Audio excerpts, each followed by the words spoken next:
Hello forever ज्ञान series day 11 में आपका स्वागत है। मेरा नाम पाहुल, मैं लुधियाना से। मैं करी फॉरएवर लिविंग प्रोडक्ट्स का बिजनेस 100% ऑनलाइन डिजिटल, घर बैठकर ऑटो मोड पे, बिना किसी को कॉल किए, बिना किसी को कन्विंस किए। तो आज का हमारा जो टॉपिक है उसमें मैं ये आपको बताने वाली हूँ कि अगर आप फॉरएवर बिजनेस ज्वाइन करने का मन बना चुके हैं और अब सोच रहे हैं कि किसके साथ ज्वाइन करें, कौन आपका स्पॉन्सर होना चाहिए, तो ये वीडियो में मैं आपको ये नॉलेज देने वाली हूँ कि स्पॉन्सर को चूज करने से पहले आपको 2-3 पॉइंट्स बिल्कुल ध्यान में रख लेने चाहिए। पहला पॉइंट तो ये है कि अगर आप अब फॉरएवर बिजनेस ज्वाइन करने वाले हो तो ये देखिए कि आपको स्पॉन्सर ने कैसे अप्रोच किया है या फिर आपको वो स्पॉन्सर कैसे मिला है। अगर आपने कोई वर्क फ्रॉम होम का फॉर्म भरा था तब आपको स्पॉन्सर से कांटेक्ट हुआ है, या आप किसी स्पॉन्सर से ऑफलाइन मोड में कनेक्ट कर रहे हो, या फिर आप किसी स्पॉन्सर को वीडियो के through, YouTube, social media handles के थ्रू कनेक्ट कर पा रहे हो, तो इन तीनों ही तरीकों में आपको स्पॉन्सर के काम करने का तरीका पता लग जाएगा। अगर कोई स्पॉन्सर आपको ऑफलाइन मिल रहा है तो आप उनसे जरूर पूछ सकते हैं कि क्या मुझे भी ऑफलाइन जैसे आप मुझे मिली हो ऐसे ही लोगों को ढूंढकर फिर काम करना पड़ेगा। तो उसमें आपकी मार्केट साइज जो है वो बहुत स्मॉल हो जाता है, आपको ग्रोथ का ज्यादा मौका नहीं मिलता।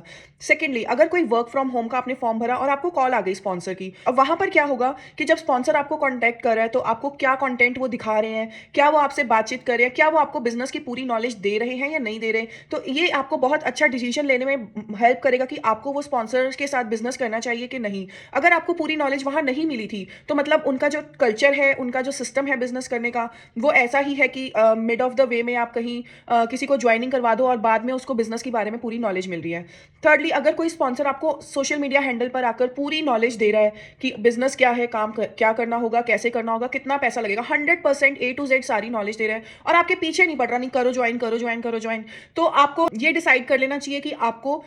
कैसे स्पॉन्सर की ज़रूरत है। अगर किसी को कन्विंसिंग कर सकते हो, बारी-बारी टेलीकॉलिंग कर सकते हो, सारा दिन अपने फ़ोन को लेकर एक कॉल सेंटर की जॉब करना चाहते हो, तो आप वो मेथड चुन सकते हो। लेकिन अगर आप अपने बिज़नेस को एन्जॉय करना चाहते हो, सोशल मीडिया हैंडल्स के थ्रू करना चाहते हो, डिजिटल मार्केटिंग के स्किल्स सीख कर करना चाहते हो, तो आपको उस तरह में ऑनलाइन जो आपको स्पॉन्सर मिला, जिसने आपको नॉलेज दी, आप उसके साथ कनेक्ट कर सकते हो। उसके आगे आपको 2-3 छोटे-छोटे पॉइंट्स ये ध्यान रख लेने चाहिए कि आप स्पॉन्सर से ये पूछ सकते हैं कि ट्रेनिंग एंड सपोर्ट सिस्टम आपको कैसा मिलने वाला है। आप चेक कर सकते हैं कि स्पॉन्सर आपके लिए हमेशा अवेलेबल है कि नहीं, आपकी कॉल्स को अटेंड करता है, आपको बिजनेस समझा रहा है अच्छी तरह, कि कहीं उसको सिर्फ अपने कमीशन की ही पड़ी है और आपको गाइड नहीं कर रहा है तरीके से। नेक्स्ट आप ये देखिए कि वो एथिकल बिजनेस प्रैक्टिसेस में है कि नहीं है। कहीं वो आपसे सिर्फ पैसे लेने के चक्कर में अपने पर्सनल अकाउंट में पैसे डलवा रहा है, तो भी आपको उस टाइम सतर्क हो जाना चाहिए कि आपको ऐसे स्पॉन्सर से थोड़ा सा डिस्टेंस मेंटेन कर लेना चाहिए और पूरी जांच पड़ताल के साथ ही उसके साथ कनेक्ट करना चाहिए। तो ये कुछ पॉइंट्स थे। अगर आप इन पॉइंट्स को ध्यान में रखेंगे तो आप डेफिनेटली एक अच्छा स्पॉन्सर अपने लिए चुन पाएंगे जो आपको अच्छे से बिजनेस में गाइड करेगा और अपने साथ साथ आपको भी आगे लेकर जाएगा।